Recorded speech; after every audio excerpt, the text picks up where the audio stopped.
ಸೌಜನ್ಯಳ ಮೃತದೇಹ ಬಿದ್ದಂಥ ಸ್ಥಳ ಇದೆಯಲ್ಲ, ಅದರಲ್ಲಿ 2 ಫೋಟೋಗಳಿದೆ. 2 ಫೋಟೋಗಳಿದೆ of a same scene of crime. ಮೃತದೇಹ ಅದೇ ಅಲ್ಲಿ 2 ಫೋಟೋಗಳು ಇವರು ತೆಗೆದಿರ್ತಾರೆ. ಅದು ನಮ್ಮ ಕೈಯಲ್ಲಿ ಸಿಕ್ಕಿದೆ. ಒಂದರಲ್ಲಿ ಚೀಟಿ ಇದೆ, ಇಷ್ಟೇ ಸಣ್ಣದು ಚಿಕ್ಕದು ಚೀಟಿ ಇದೆ. ಇನ್ನೊಂದು ಫೋಟೋದಲ್ಲಿ ಆ ಚೀಟಿ ಇಲ್ಲ. ಆ ಚೀಟಿ ಯಾವುದು ಅಂತ ಹೇಳಿದರೆ, ಸೌಜನ್ಯ ಮಿಸ್ಸಿಂಗ್ ಆಗಿದ್ದು 9/10/2012, 9ನೇ ತಾರೀಕು. 9ನೇ ತಾರೀಕಿಗೆ ಮಿಸ್ಸಿಂಗ್ ಆದ ನಂತರ ಇವರೆಲ್ಲರೂ ಕೂಡ ಆ ಧರ್ಮದ ಅಧಿಕಾರಿಗಳ ಮನೆಗೆ ಹೋಗ್ತಾರೆ. ಸಿಕ್ಕಿಲ್ಲ ಅಂದ್ಕೊಳ್ಳಿ, ಸಹಜವಾಗಿ ದಣಿಗಳ ಮನೆಗೆ ಹೋಗಿ ನೋವು ದುಃಖ ತೋಡ್ಕೊಳ್ಳೋದು, ಆತಂಕ ತೋಡ್ಕೊಳ್ಳೋದು ಸಹಜವಾಗಿ ಅಲ್ಲಿನ ಪದ್ಧತಿ. ಇವ್ರು ಹೋದಾಗ ಅವ್ರು ಏನೋ ಸ್ವಲ್ಪ ಅದು ಇದು ಕೇಳ್ತಾರೆ. ಇವರು ಆಶ್ವಾಸನೆ ಕೊಟ್ಟು ಮನೆಗೆ ಬರೋ ಹೊತ್ತಿಗೆ ಇಬ್ಬರು ಪೊಲೀಸ್ ಕಾನ್ಸ್ಟೇಬಲ್ಗಳು ಸೌಜನ್ಯ ಸ್ಟಡಿ ರೂಮ್ನಲ್ಲಿ ಬಂದು ಅವಳ ನೋಟ್ಬುಕ್ನೆಲ್ಲ ಚೆಕ್ ಮಾಡ್ತಾ ಇರ್ತಾರೆ. ಚೆಕ್ ಮಾಡಿ ಒಂದು ನೋಟ್ಬುಕ್ಕಿನ ಚೀಟಿ ಹರಿತಾನೆ ಅವರು ಪೊಲೀಸ್ ಕಾನ್ಸ್ಟೇಬಲ್. ಹರಿದು ಜೋಬೊಳಗೆ ಇಟ್ಕೊತಾನೆ. ಅವಾಗ ಹಿಂದಿಂತರ ಪುರಂದರ್ ಗೌಡ್ರು ಅಂದರೆ ಸೌಜನ್ಯಳ ಮಾವ, ಅವರು ಅದೇ ಮನೆಯಲ್ಲೇ ಇರ್ತಕ್ಕಂಥವ್ರು. ಅವ್ರು ಹೇಳ್ತಾರೆ, ಯಾಕೆ ಸರ್ ಯಾಕೆ ಕರಿತಾ ಇದ್ರಿ ಇದನ್ನು? ಇಲ್ಲಪ್ಪ, ಇದರಲ್ಲಿ ಒಂದಿಷ್ಟು ನಂಬರ್ ಇದೆ, ನಮಗೆ ಬೇಕಾಗುತ್ತೆ ಇದು ಅಂತೇಳಿ ಇಟ್ಕೊತಾನೆ. ಸರ್, ಅದು ಸೌಜನ್ಯಳ ಅತ್ತೆ ಮಾವನ ನಂಬರು. ಸೌಜನ್ಯ ಹೋಗ್ಬೇಕಾದ್ರೆ ಪ್ರೇಮ ಅಂತ ಅದ್ರ ಹೆಸರು. ಇದರಲ್ಲಿ ಕೂಡ ಬಂದಿದೆ, ಎನ್ಕ್ವೈರಿ ಮಾಡ್ಬೇಕಾದ್ರೆ ಹೆಸರು ಬಂದಿದೆ. ಪ್ರೇಮ ಹಾಕಂದದು. ಸೌಜನ್ಯ ಹೋಗ್ಬೇಕಾದ್ರೆ ಫೋನ್ ಮಾಡ್ಕೊಂಡೇ ಹೋಗ್ತಾ ಇದ್ಲು, ಯಾಕಂದ್ರೆ ಅಷ್ಟು ಶಿಸ್ತುಬದ್ಧ ಹುಡುಗಿ ಅವಳು. ಅವರು ರಿಲೇಟಿವ್ ಮನೆಗೆ ಹೋಗ್ತಿದ್ಲು ಅವಳು. ಹೋಗಬೇಕಾದ್ರೂ ಕೂಡ ನಾನು ಬರಬಹುದಾ, ಎಷ್ಟೋ ಜನಕ್ಕೆ ಇವತ್ತು ಅಪಾಯಿಂಟ್ಮೆಂಟ್ ತೊಗೋಬೇಕು ಅನ್ನುವಂಥ ಒಂದು ಮ್ಯಾನರ್ಸ್ ಇರೋದಿಲ್ಲ. ದೊಡ್ಡ ಇದ್ದರೂ ಕೂಡ ಅಪಾಯಿಂಟ್ಮೆಂಟ್ ತೊಗೊಳ್ಳುವಂಥ ಮ್ಯಾನರ್ಸ್ ಇರೋದಿಲ್ಲ. ಅವಳು ಅಷ್ಟು ಚಿಕ್ಕ ಹುಡುಗಿದ್ರು ಕೂಡ ತಮ್ಮ ರಿಲೇಟಿವ್ ಮನೆಗೆ ಹೋಗ್ಬೇಕಂದ್ರೂ ಕೂಡ ಅಪಾಯಿಂಟ್ಮೆಂಟ್ ತೊಗೊಂಡು ಹೋಗ್ತಿದ್ಲು. ಅದ್ರ ಸಲುವಾಗಿ ಆ ನಂಬರ್ ಬರೆದು ಇಟ್ಕೊಂಡಿದ್ಲು. ಪುರಂದ್ರ ಗೌಡ್ರು ಹೇಳ್ತಾರೆ, ಇರಲಿ ನಮಗೆ ಬೇಕಾಗುತ್ತೆ ಇದು ಅಂತೇಳಿ ಇಟ್ಕೊಂಡು ಹೋಗ್ತಾನೆ. ಯಾವಾಗ 9ನೇ ತಾರೀಕು ರಾತ್ರಿ 9:00 ಕಾನ್ಸ್ಟೇಬಲ್ ಕೃಷ್ಣ ಪೊಲೀಸ್, ಆಮೇಲೆ ಇನ್ನೊಬ್ರು ನವೀನ್ ಅಂತ ಇಬ್ರು ಹೋಗ್ತಾರೆ. ಅವರು ಹರ್ಕೊಂಡು ಬರ್ತಾರೆ. ಅವರಿಬ್ರು ಇನ್ನೂ ಇದರ ಸೇವೆಯಲ್ಲಿ ಇದ್ದಾರೆ. ಒಬ್ರು ಬೆಳ್ತಂಗಡಿ ಸ್ಟೇಷನ್ ನಲ್ಲಿ ಇದ್ದಾರೆ, ಇನ್ನೊಬ್ರು ದಕ್ಷಿಣ ಕನ್ನಡದ ಇಂಟೆಲಿಜೆನ್ಸ್ ಆಫೀಸರ್. ಅವರಿಗೆಲ್ಲ ಒಳ್ಳೆ ಇದು ಉಪಚಾರ ಇದೆ.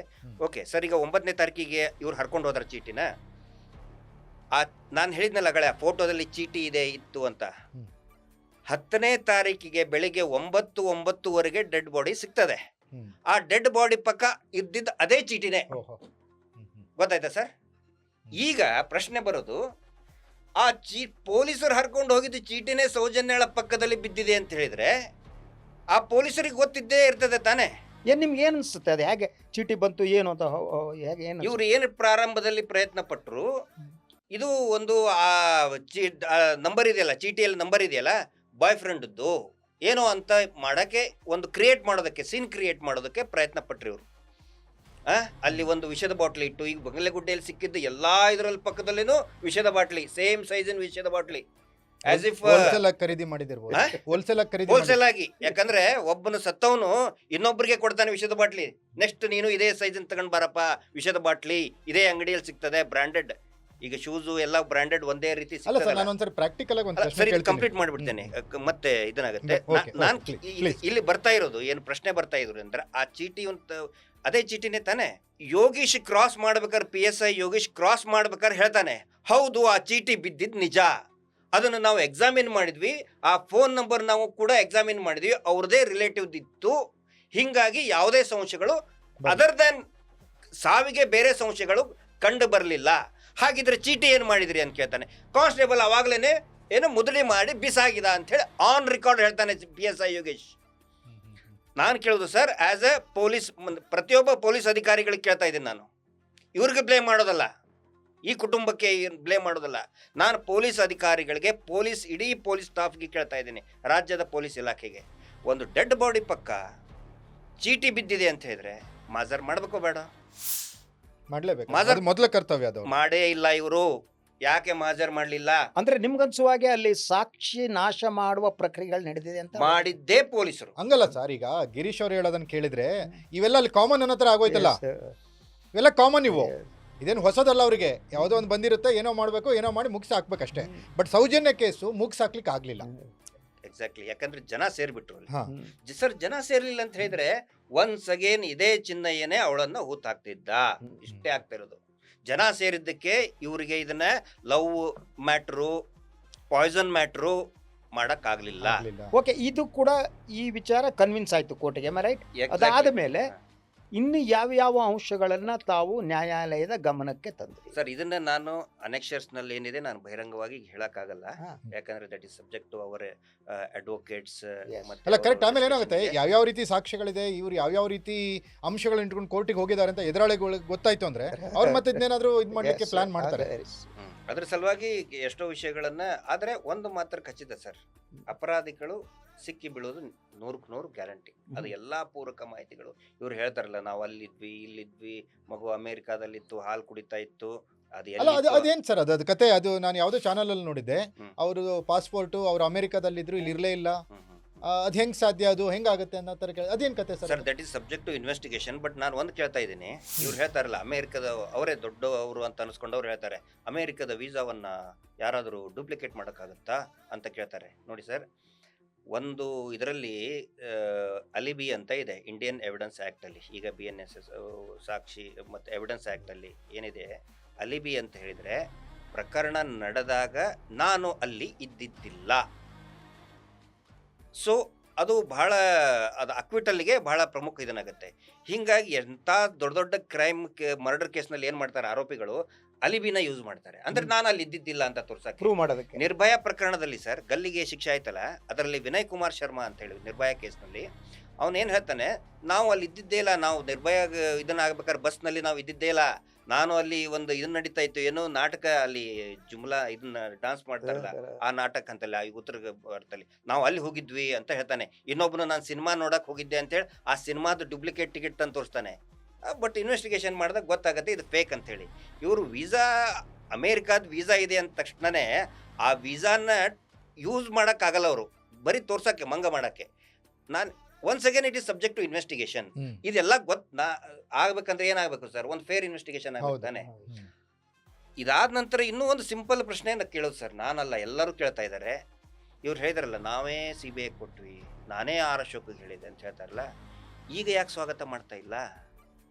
ಈಗಲೂ ಕೂಡ ನೀವು ಎಲ್ಲೋ ಹಾಸ್ಪಿಟಲೈಸ್ ಎಲ್ಲ ಕಾಣ್ತಾನೆ, ಬಹಿರಂಗವಾಗಿ ಕಾಣ್ತಾ ಇಲ್ವಲ್ಲ ಸರ್? ಸರ್ ಅವ್ರು ಕಂಡಾಗ ಮಾಡ್ಬೋದು, ಅವರು ಆಯ್ತು ಅವರೆಲ್ಲ ಬಹಿರಂಗವಾಗಿ ಬಂದಾಗ ಆಯ್ತು ಸ್ವಾಗತ ಮಾಡ್ಬೋದು. ಆಯ್ತು ಮಾಡ್ಲಿ, ಒಳ್ಳೇದು. ಬಟ್ ಬಿಫೋರ್ ಇಷ್ಟೊಂದು ಕೇಸ್ ಹಾಕ್ತಾರಲ್ಲ ನಮ್ಮ ಮೇಲೆ, ಲಕ್ಷಗಟ್ಟಲೆ ಪುಟಗಳಷ್ಟು ಬರೆದು ಬರೆದು ಬರೆದು ಹಾಕ್ತಾರೆ.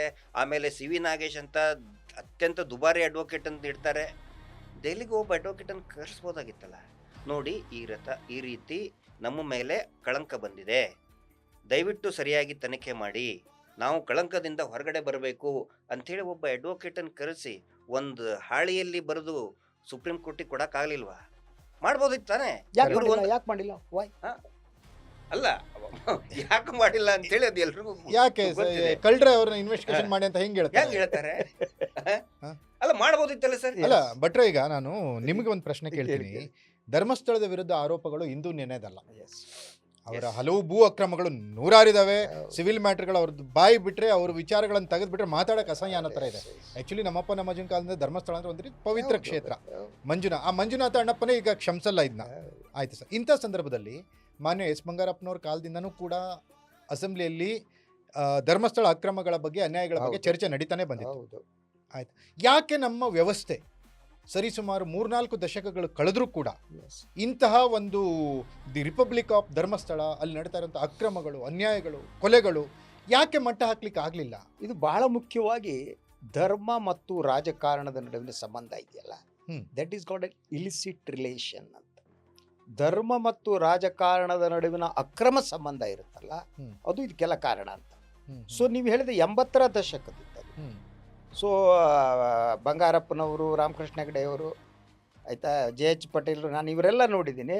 ಮತ್ತು ನಾನು ಧರ್ಮಸ್ಥಳಕ್ಕೆ ದೇವ್ರು ನೋಡೋಕೆ ಹೋಗಿದ್ದು ಒಂದ್ಸಲ ರಾಮಕೃಷ್ಣ ಹೆಗಡೆ ಜೊತೆಗೆ, ಒಂದ್ಸಲ JH ಪಟೇಲರ ಜೊತೆ. ಆ ಸಂಬಂಧ ಇದೆಯಲ್ಲ, ಅಲ್ಲಿ ಧರ್ಮ, ಹಣಕಾಸು, ರಾಜಕಾರಣ ಎಲ್ಲ ಇರುತ್ತೆ. ಇದು ಪವರ್ಫುಲ್ ಆದ ಕಾಂಬಿನೇಷನ್. ಒಂದು ಕಡೆ ಹಣದ ವಹಿವಾಟು ಹ್ಯಾಂಗೆ ನಡೆಯುತ್ತೆ ಅಂತ ನಾವು ಹೇಳಬೇಕಾಗಿಲ್ಲ. ಸೊ ಚುನಾವಣೆ ಸಂದರ್ಭದಲ್ಲಿರೋದು, ಮತ್ತು ಅದ್ರ ಜೊತೆಗೆ ಇಂಥ ದೇವರ ಕ್ಷೇತ್ರಗಳಿರ್ತಾವಲ್ಲ, ಅದಕ್ಕೆ ಬರುವಂಥ ಹಣ ಅನ್ಅಕೌಂಟೆಡ್. ಅದು ನೀವು ನನಗೇನೋ ದುಡ್ಡು ಕೊಟ್ಟರೆ ಅಕೌಂಟೆಡ್, ಇನ್ನೊಬ್ರಿಗೆ ಕೊಟ್ಟರೆ ದುಡ್ಡು ಅಕೌಂಟೆಡ್. ಆದರೆ ಧರ್ಮಕ್ಷೇತ್ರಗಳಿಗೆ ಬರುವ ಹಣ, ಮಠಗಳಿಗೆ ಬರುವ ಹಣ ಏನಿದೆ, ಅದರ ಸೋರ್ಸ್ ಆಫ್ ಇನ್ಕಮನ್ನು ಕಾನೂನು ಪ್ರಕಾರ ತೋರಿಸ್ಬೇಕಾಗಿಲ್ಲ. ಸೊ ಯಾವಾಗ ಸೋರ್ಸ್ ಆಫ್ ಇನ್ಕಮನ್ನು ತೋರಿಸೋ ಅಗತ್ಯ ಇಲ್ವೋ, ಅವರು ರಾಜಕಾರಣಿಗೆ ಸೋರ್ಸ್ ಆಫ್ ಇನ್ಕಮ್ ಇಲ್ಲದ ಹಣ ಬೇಕಾಗುತ್ತೆ. There is a relation between the two. ಅಂದರೆ ದೇ ಆರ್ ಇಂಟರ್ಡಿಪೆಂಡೆಂಟ್ ಆಲ್ಸೋ. ಅಂದರೆ ಧರ್ಮ ಮತ್ತು ರಾಜಕಾರಣ ಇಂಟರ್ಡಿಪೆಂಡೆಂಟ್. ರಾಜಕಾರಣಿಗಳಿಗೆ ಧರ್ಮ ಬೇಕು, ಧರ್ಮಕ್ಕೆ ರಾಜಕಾರಣದ ರಕ್ಷಣೆ ಬೇಕು. ಹಂಗಾದ್ರೆ ಸರ್, ಈಗ ಭಟ್ರು ಹೇಳೋದನ್ನು ಕೇಳಿದ್ರೆ ಈ ಸೌಜನ್ಯ ಕೇಸ್ ಸರಿಯಾಗಿ ತನಿಖೆ ನಡೆದ್ರೆ ಯಾರು ದೇವಮಾನವರು ಅಂತ ಇದ್ದಾರೆ ಅವ್ರ ಜೊತೆಗೆ ಕೆಲವು ರಾಜಕಾರಣಿಗಳ ಬಣ್ಣನೂ ಬಯಲಾಗುತ್ತೆ ಅನ್ಸುತ್ತೆ. ಖಂಡಿತ ಅನೇಕ ರಾಜಕಾರಣಿಗಳು, ಯಾಕಂತ ಹೇಳಿದರೆ ಇದರಲ್ಲಿ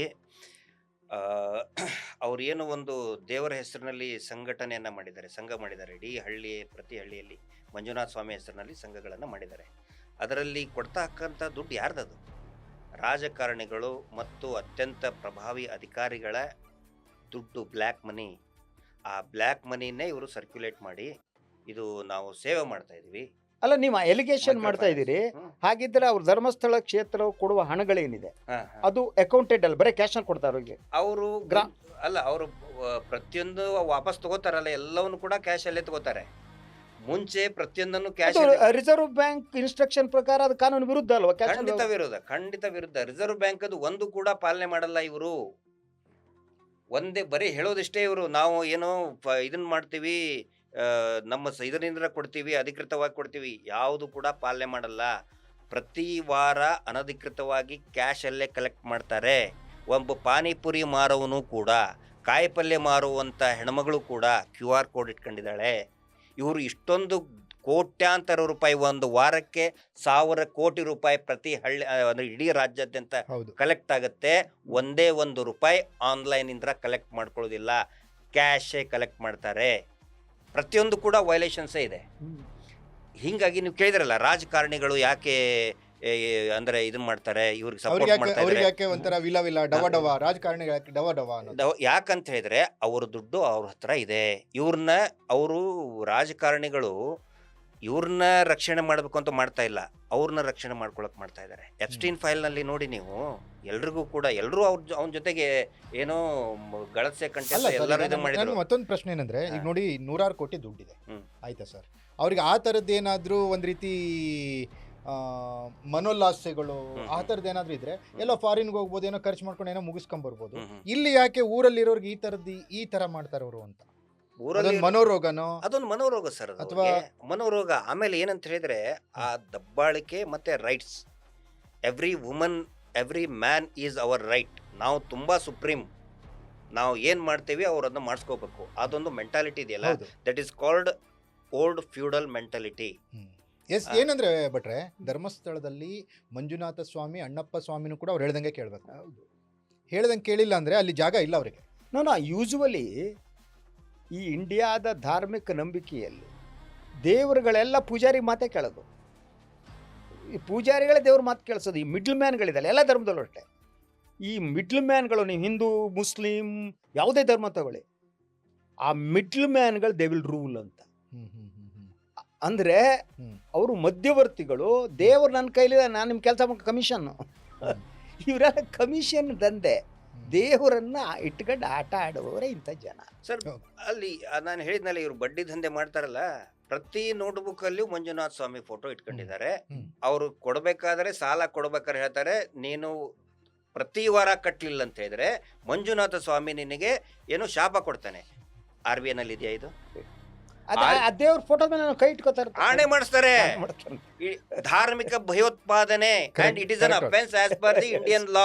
ಈ ಮಣ್ಣಿನ ಕಾನೂನು ಪ್ರಕಾರ ದೇವರ ಫೋಟೋ ಇಟ್ಟು ಹಣಕಾಸು ವ್ಯವಹಾರ ಮಾಡುವ ಹಾಗಿಲ್ಲ, ಬಡ್ಡಿ ದಂಧೆ ಮಾಡುವ ಹಾಗಿಲ್ಲ ಅನ್ನೋದು ಈ ನೆಲದ ಕಾನೂನು. ಅಲ್ಲ ಸರ್, ಈಗ ನನಗೆ ಇನ್ನೊಂದು ಆಶ್ಚರ್ಯ ತರುವಂಥದ್ದು ಏನಂದ್ರೆ, ಅಲ್ಲಿ ನಡೆದಿರುವಂತಹ ಹಲವು ಈ ಸಾವುಗಳು ಅಸಹಜ ಸಾವು ಅಂತ ಹೇಳ್ತಾರೆ, ಓಕೆ, ಅನಾಮಧೇಯ ಶವಗಳು ಅಂತ ಹೇಳ್ತಾರೆ. ಇವ್ರು ಲಾಡ್ಜಲ್ಲಿ ಅನಾಮಧೇಯ ಶವಗಳು ಹೆಂಗೆ ಸಿಗ್ತವೆ? ಅಲ್ಲಿ ಲಾಡ್ಜಿಗೆ ಹೋಗುವಾಗ ಒಂದು ID ಕಾರ್ಡ್ ಅಂತ ಏನಾದರೂ ತಗೋತಾರೆ ಅಲ್ವಾ ಸರ್? ಅವ್ರ ಹೆಸರು ಗುರುತು ಗೊತ್ತಿಲ್ಲದೆ ಇವ್ರು ಹೆಂಗೆ ಅನಾಮಧೇಯ ಶವಗಳು ಅಂತ ಹೇಳ್ತಾರೆ? ಇದ್ರ ಬಗ್ಗೆ ಯಾರಾದರೂ ನೀವೇನಾದರೂ ಕೇಳಿ? ಅಲ್ಲಿ 2-3 ರೀತಿ ಇದೆ ಸರ್. ಒಂದು ಲಾಡ್ಜ್ನಲ್ಲಿ ಸತ್ತಂಥವ್ರದ್ದು, ಇನ್ನೊಂದು ಒಬ್ಬ ಸತ್ತವರನ್ನ ಅನಾಮಧೇಯ ಹೆಣವಾಗಿ ಪರಿವರ್ತಿಸೋದು. ಸೂಪರ್, ಒಳ್ಳೆ. They will change it. ಎಲ್ಲೋ ಸತ್ತ ಅನ್ನೋದು ಜಾಗ, ನೀವು ನೇತ್ರಾವತಿ ನದಿ ಹರಿಯುತ್ತೆ ಅಲ್ವಾ? ಆ ನದಿ ಯಾವಾಗಲೂ ನೀರು ತುಂಬಿಕೊಂಡಿರುತ್ತೆ. ಅದು ಬತ್ತಿದ ನದಿ ಅಲ್ಲ, ಹರಿಯುವ ನದಿ. ಸೊ ನೀವಲ್ಲಿ ಹೆಣವನ್ನು ಎಲ್ಲೋ ಒಂದು ಕಡೆ ಹಾಕಿದ್ರೆ ಇನ್ನೊಂದು ಕಡೆ ತೇಲ್ಕೊಂಡು ಹೋಗುತ್ತೆ ನೇತ್ರಾವತಿ ನದಿಯಲ್ಲಿ. ಸೊ ಅದು ಅಲ್ಲಿ ತೇಲ್ಬೇಕಾದ್ರೆ ಅದು ಅನಾಮಧೇಯ ಆಗ್ಬಿಡುತ್ತೆ. ಹಂಗಲ್ಲ, ಅದು ಸಾಯುವಲ್ಲಿ ಈಗ 2-3 ಕೇಸ್ಗಳಲ್ಲಿ ಹಾ. ಅಲ್ಲಿಯ ಲಾಡ್ಜ್ ಯಾರ್ದು, ಹ್ಮ್. ಅಲ್ಲಿರುವ ಎಲ್ಲ ಲಾಡ್ಜ್ಗಳು ದೊಡ್ಡವ್ರದ್ದೇನೆ, ಹ್ಮ್. ಕಾಮಂದಿರ್ದೇನೆ, ಮುಂಡಾಸುದಾರಿಗಳದ್ದೇನೆ, ಅಲ್ಲಿ ಬೇರೆಯವ್ರದ್ದಿಲ್ಲ. ಹ್ಮ್. ಅಲ್ಲಿ ಯಾರು ಇಡೋಂಗಿಲ್ಲ. ನೀವು ಈ ಕಡೆ ಉಜಿರೆಯಿಂದ ಆ ಕಡೆ ಕೊಕ್ಕಡದವರೆಗೆ ಎಲ್ಲ ಜಾಗಗಳು ಅವ್ರದ್ದೇನೆ, ಹ್ಮ್. ರೈಟ್. ಸೊ ಅಲ್ಲಿರುವಂಥ ಒಂದು ಲಾಡ್ಜ್ನಲ್ಲಿ ಒಬ್ಬಳು ಯಾರೋ ಹೆಣ್ಣು ಮಗಳು ತೀರ್ಕೊಂಡ್ರು ಅಂತ ಇಟ್ಕೊಳ್ಳಿ, ಅಥವಾ ಕೊಂದರು, what ever it may B, ಅದನ್ನು ಅನಾಮಧೇಯ ಹೆಣವಾಗಿನ ಪರಿವರ್ತಿಸಿ ನದಿಗೆ ಹಾಕ್ಬಿಡೋದು. ಪೊಲೀಸ್ ಬಂದು UDR ಚಾರ್ಜ್ ಸುಮಾರು UDR actually UDR is the beginning of an investigation. Yes. ಒಂದು ಅನಾಮಧೇಯವಾಗಿ ಅನ್ಯಾಚುರಲ್ ಡೆತ್ ರಿಪೋರ್ಟ್ ಆಯಿತು ಅಂತ ಹೇಳಿದರೆ 174C ಅಂತ ಅಂದರೆ ನಾನು CRPC ಪ್ರಕಾರ Correct. ಈಗ ಸೆಕ್ಷನ್ಸ್ Change ಚೇಂಜ್ ಆಗಿದೆ. ಆಗಿದೆ. ಅದನ್ನು ಡೌಟ್ ಬಂತಂತ ಹೇಳಿದರೆ C ಅಂತ ಮಾಡಬೇಕು. ಇವ್ರು ಯಾವುದು C ಅಂತ ಮಾಡಿಲ್ಲ, ಎಲ್ಲವೂ 174 ಮಾಡಿ ಕ್ಲೋಸ್ ಮಾಡಿಬಿಡೋದು. ಇಲ್ಲಿ ಪ್ರಶ್ನೆ ಬರೋದು ಸರ್, ಮೆಜೆಸ್ಟಿಕ್ನಲ್ಲಿ ಒಂದು ಲಾಡ್ಜಿಂಗ್ನಲ್ಲಿ ಪ್ರತಿದಿನ ಸುಸೈಡ್ ಅದು ಇದು ಆಗ್ತಾ ಆಗ್ತಾ ಇರ್ತವೆ ಇರ್ತದೆ. ಲಾಡ್ಜ್ ಓನರ್ನ ಕರೆಸಿ ಸ್ಟೇಟ್ಮೆಂಟ್ ತಗೊಳ್ತಾರಲ್ಲ, ಖಂಡಿತ ತಗೊಳ್ಳೇಬೇಕು. ತಗೋತಾರೆ. ಇಲ್ಲಿ ಒಂದೇ ಒಂದು ಸಾರಿ ಇದರ ಓನರ್ನ ಕರೆಸಿ ಒಂದೇ ಒಂದು ಸ್ಟೇಟ್ಮೆಂಟ್ ಇದುವರೆಗೆ ತಗೊಂಡಿಲ್ಲ. ಹೌದು ಸರ್, ನನಗೆ ಅದೇನು ಆಶ್ಚರ್ಯ ಅನ್ಸಿಲ್ಲ. ಯಾಕಂದ್ರೆ ಸ್ಥಳೀಯ ಪೊಲೀಸರು ಅವ್ರು ಹೇಳ್ದಂಗೆ ಕೇಳಿದಾರೆ ಅಂತ ಅನ್ಕೊಳ್ಳೋಣ. ಆದ್ರೆ ನೀವು ಯಾವ್ಯಾವ ಆಫೀಸರ್ ಬೇಕಂತ ಹಾಕಿಸ್ಕೊಂಡಂತ SIT ಕೂಡ ಒಂದೇ ಒಂದು ಅವ್ರಿಗೆ ನೋಟಿಸ್ ಕೊಡ್ಲಿಲ್ವಲ್ಲ, ಯಾಕೆ? ಅದೇ ಬೇಜಾರಿರೋದು ನಮಗೆ. ಅಲ್ಲ, ನಾವೇನು ಅಂದರೆ ಇಟ್ಸ್ ಅ ಕಲೆಕ್ಟಿವ್ ಡಿಸಿಷನ್. ಅವರು ನೋಟಿಸ್ ಕೊಡೋದಲ್ಲ, ಸೌಜನ್ಯ ಪ್ರಕರಣದ ಪ್ರಮುಖ ಸಾಕ್ಷಿಯಾದಂತಹ ಚಿಕ್ಕ ಕೆಂಪಮ್ಮನವರಿಗೆ ಹೆದರ್ಸಿ ಕಳಿಸಿದ್ದಾರೆ. ಏನು ಹೇಳ್ತಾರೆ ಗೊತ್ತಾ, ಇಬ್ಬರು ಅಧಿಕಾರಿಗಳು, ಚಿನ್ನಯ್ಯನ ನೋಡು, ಇಬ್ಬರು ಹೆಂಡತಿಯವರು ಅವನಿಗೆ, ಅವ್ರು ಇಡೀ ಲೈಫ್ ಸೆಟಲ್ ಮಾಡಿಬಿಟ್ಟಿದ್ದೀವಿ ನಾವು. ಹೇಳೋದು ಯಾರು? SITಯ ಅಧಿಕಾರಿಗಳು. ಅಲ್ಲ, ಅದ್ರ ಜೊತೆಗೆ ಹಾಂ, ಫಾರ್ ಒಂದ್ ಎಕ್ಸಾಂಪಲ್ ನಿಮಿಷ ಬಿಡಿ. ಅದು ಮುಗಿಸ್ಲಿ, ಮುಂದೆ ಇಂಟ್ರೆಸ್ಟ್ ಇದೆ. ಮುಂದೆ. ಹೇಳಿ ಸರ್. ಇಬ್ಬರು ಅಧಿಕಾರಿ ಅವರು ಹೆಂಡತಿಯರಿದ್ದಾರೆ, ಹೋಗಿಬೇಕಾದ್ರೆ ನೀನು ನೋಡ್ಕೊಂಡು ಬಾ, ಎಷ್ಟು ಚೆನ್ನಾಗಿ ನಾವು ಸೆಟಲ್ ಮಾಡಿಬಿಟ್ಟಿದ್ದೀವಿ ಅವ್ರ ಲೈಫನ್ನು, ಇಡೀ ಜೀವನ ಪೂರ್ತಿ ಚೆನ್ನಾಗಿರ್ಬಹುದು ಅವರು, ನಿನಗೂ ಹಾಗೆ ಮಾಡ್ತೀನಿ, ವಸಂತ ಗಿಳಿಯರಿಗೆ ಭೇಟಿ ಮಾಡಿಸ್ತೀನಿ, ಅವ್ರ ಜೊತೆಗೆ ಮಾತಾಡು ಅಂತ ಹೇಳಿ SITಯ ಇನ್ಸ್ಪೆಕ್ಟರ್ ಹುದ್ದೆಯ ಮತ್ತು ಸಬ್ ಇನ್ಸ್ಪೆಕ್ಟರ್ ಹುದ್ದೆಯ ಇಬ್ಬರು ಅಧಿಕಾರಿಗಳು ಚಿಕ್ಕ ಕೆಂಪಮ್ಮನಿಗೆ ಹೇಳ್ತಾರೆ. ಅದಕ್ಕೆ ಅವಳು ಬೈತಾಳೆ. ಬೈದ ಕೂಡಲೇ ಇವರು ಮತ್ತೆ ಹೆದರಿಕೆ ಹಾಕ್ತಾರೆ, ಜೈಲಿಗೆ ಹಾಕ್ತೀವಿ ನಿನ್ನ, ಜೈಲಿಗೆ ಹೋಗ್ತೀಯಾ ಅಂತ ಹೆದರ್ಸ್ತಾರೆ ಚಿಕ್ಕ ಕೆಂಪಮ್ಮನಿಗೆ. ಬೆಳಗ್ಗೆ 10 ಗಂಟೆಗೆ SITಗೆ ಸೌಜನ್ಯ ಪ್ರಕರಣ ಕಿಡ್ನ್ಯಾಪ್ ಆಗೋದು ಅಂತ ಅವಳು ಸೌಜನ್ಯ ಅಂತ ಹೇಳಲ್ಲ, ಅಲ್ಲಿ ಆ ಟೈಮಿಗೆ ಒಂದು ಹೆಣ್ಮಗಳನ್ನ ಎತ್ಕೊಂಡು ಹೋದ್ರು, ಗುರ್ಸಕ್ಕಾಗಿಲ್ಲ. ಗುರ್ಸಕ್ಕಾಗಿಲ್ಲ. ಅವಾಗ ಹೆಂಗ್ ಗೊತ್ತಾಗುತ್ತೆ? ಈಗ ನನಗೆ ಗೊತ್ತಾಯ್ತು ಅವಳು ಸೌಜನ್ಯ ಅಂತ ಹೇಳಿ. ಅದನ್ನು ಹೇಳಕ್ಕೆ ಸ್ಟೇಟ್ಮೆಂಟ್ ಕೊಡಕ್ಕೆ ಹೋದಂತಹ ಚಿಕ್ಕ ಕೆಂಪಮ್ಮನವ್ರಿಗೆ ಬೆಳಿಗ್ಗೆ 10 ಗಂಟೆಯಿಂದ ರಾತ್ರಿ 9 ಗಂಟೆವರೆಗೆ ಕೂಡಿ ಹೇಗೆ ಟಾರ್ಚರ್ ಕೊಡ್ತಾರೆ. ಅಲ್ಲಲ್ಲ, ಈಗ ನೀವು ಹೇಳೋದು ಒಂದು ಪ್ರಶ್ನೆ ಏನು ಗೊತ್ತಾ ಗಿರೀಶ್, ಈಗಾಗಲೇ SIT 1,000 ಪೇಜಿನ ರಿಪೋರ್ಟ್ ಕೊಟ್ಟಿದೆ, ಅದರ ಕೆಲವು ಅಂಶಗಳಿದೆ ಅಂತ ನೀವು ಹೇಳ್ತೀವಿ. ಹೌದು ಸರ್.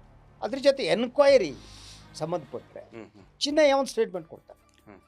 ಅವನು ಹೆಣ ಹೂತಿಗೆ ಏನು ಮಾಡಿದ್ದಾನೆ, ಇದು ಮಾಡಿದ್ದಾನೆ, ದಫರ್ whatever it may be, ಅದಕ್ಕೆ ಧರ್ಮಸ್ಥಳದ ಸ್ವಾಗತ ಇದರಿಂದ ತನಗೆ ಸೂಚನೆ ಬಂತು ಅಲ್ವಾ? That is what Chinnayya says. When he says, ನಿಮ್ಗೆ ಗೊತ್ತು, ಇನ್ವೆಸ್ಟಿಗೇಟಿವ್ ಆಫೀಸರ್ ಆಗಿದ್ದವರು.